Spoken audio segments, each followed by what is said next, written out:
Hello everyone, and today we are back with another reading passage. Here is it. Here it is. So, let's get into it. It would not be probably denied that the burden of proof is on those who affirm that our social condition is utterly diseased and in need of radical regeneration. My task at present, therefore, is entirely negative and critical, to examine the allegations of fact and the doctrines which are put forward to prove the correctness of the diagnosis and to warrant the use of the remedies proposed.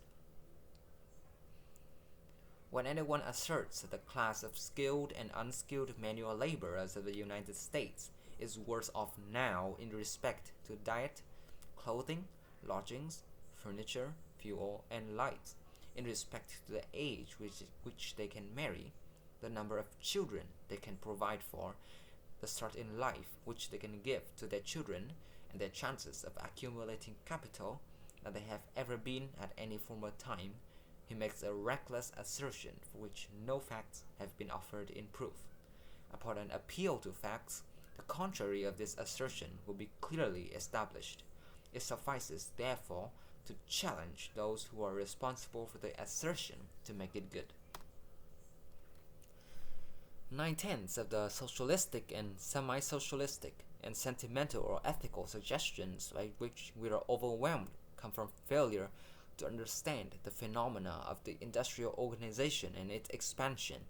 It controls us all because we are all in it.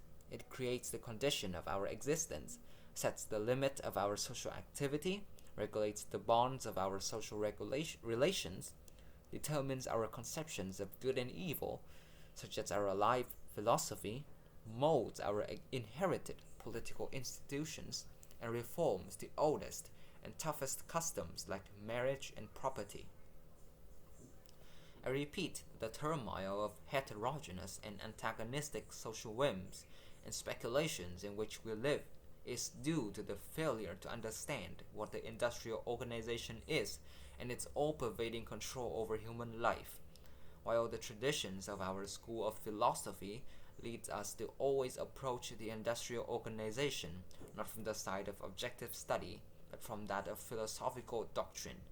Hence it is that we find the method of measuring what we see happening by what are called ethical standards, and of proposing to attack the phenomena by methods thence deduced is so popular. The advance of a new country from the very simplest social coordination up to the highest organization is the most interesting and instructive chance to study the development of the organization. It has of course been attended all the way along by stricter subordination and higher discipline. All organization implies restriction of liberty. The gain of power is won by narrowing individual range.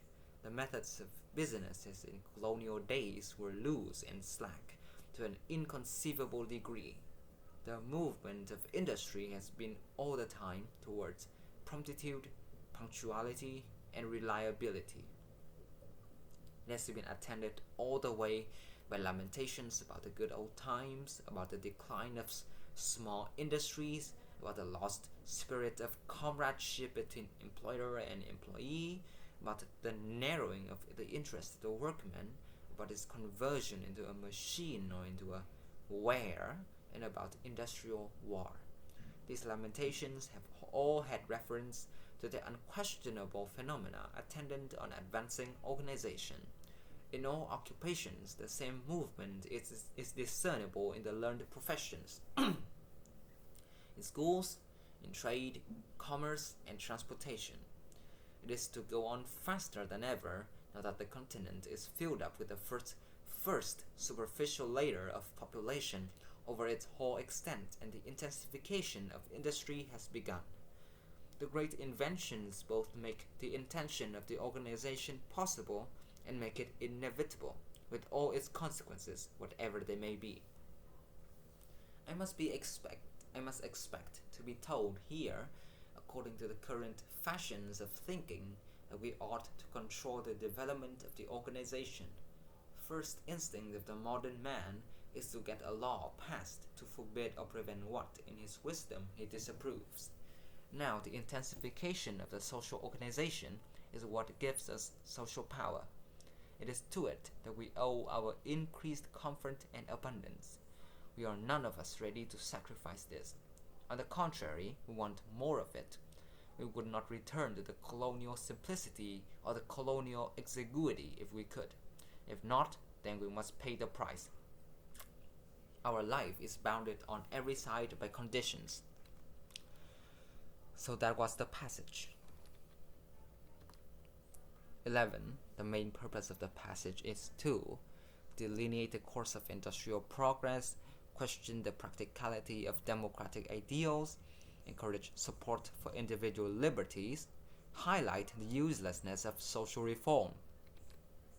So here, we see that the author lists all of these disadvantages for the worker, and it says that they are a reckless assertion for which no facts have been offered in proof, and that strongly says D. If there are no problems with the working force, there is no need for social reform, which is D. He is not questioning anything else. So A, B, C, they do not fit the passage.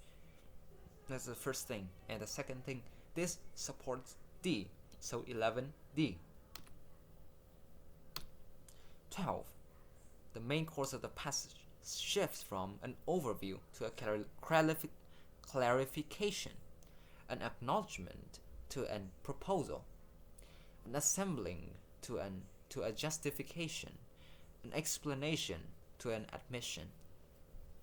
So there is no overview, remember? There is no history of industrial advancement. B. Acknowledgement the problem. There is a problem with liberty, so we will leave it here. Arguments against industrial advancement may be same as the problem. And D. An explanation of industrial advancement to an admission of the drawbacks. He does not say that there are any drawbacks to industrial advancement, only that we must pay the price, whatever it is, right? So we are left with B and C. So we see at the beginning of the paragraph, we see the author lists that whole long list of advantages. That is an assembling of arguments. Those are arguments that are put forth by those who advocate for social reform, and the author is arguing against social reform. So he is assembling the arguments against him, and so he will justify industrial advancement to the arguers and say that social reform is useless. And so 12 is C. 13. These assertions, what is he listing them for? Can you see it? Can you see the very obvious answer? It is C. As we said, he is assembling the arguments against him, so it is synonymous with identify opposing claims and characterize them as speculative, evident by the opponent appeal to facts. The contrary of this assertion is clearly established and upon which no facts have been offered in proof. So C is extremely correct and very easy to see. I hope everyone got this right. As used in line 17, reckless mostly means no facts are synonymous with unfounded. Very easy. The passage is hard, the questions are straightforward. 15. It can be inferred from the discussion of the movement of industry that the author believes that people have a natural tendency to encourage ethical actions and distrust the people in power. These two answers are both irrelevant and we should not consider them at all. So we have resist technological change and control the course of events. We will now look at the relevant piece of passage. We see that The first instinct of the modern man is to get a law passed to forbid or prevent what he disapproves. Does this mean they are forbidding technology?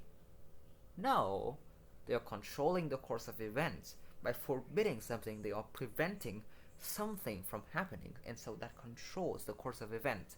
You may say that, hey, that's resisting technological change too, but yeah, they may be resisting something, but you are too specific.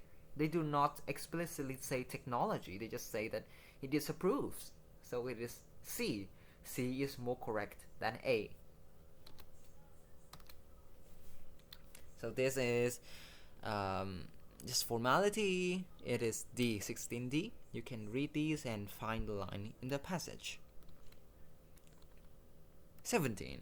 The author's main claim about industrial development is that it necessitates social reform or magnifies societal deficiencies. These two answers are wrong because the author is arguing against social reform. We consider A, tension among social groups, and B, natural evolution of society. And we read closely about the lost spirit of comradeship between employer and employee. Oh, and stricter subordination and higher discipline. What does that sound? That is tension among social groups: employer, employee, owner, workers, social groups. 17A. The main purpose of these words is most likely, I repeat, that the heterogeneous and antagonistic social whims and speculation we live is due to the failure to understand the industrial organization. If you remember the passage, he says that the philosophical doctrine is trying to look at it through an ethical lens instead of an objective one, and that he uses these words to describe that school of thought. And so 18A, this requires a very keen eye for detail, so I think you need to read the passage again, or maybe a third time, to really see this question. 19. What choice best describes the author's perspective on individual limitation? The great inventions both make the intention of the organization possible and make it inevitable. So it is 19D, is both natural and inevitable. Based on the passage, it can be inferred that the author would be most critical of those who defended unskilled laborers, condemned the capitalist state, promoted middle-class values, or attacked the principles of democracy. Now we need to think. D, irrelevant. B, relevant. There are no discussions of ideologies here. So, right, B and D is wrong. We have defended unskilled laborers. He is not saying that they should not defend unskilled laborers. He says that the conditions, the claims are unfounded. And so we have kind of only having C left, but we should look at the passage. Now here, we see this long list of lamentation about the good old times, which is friendship, interest of the workman. The workman is the middle class. The conversion into a machine. And so these are kind of like middle class values: freedom, relationship, career advancement, well-being. They are middle class values, something that many care about.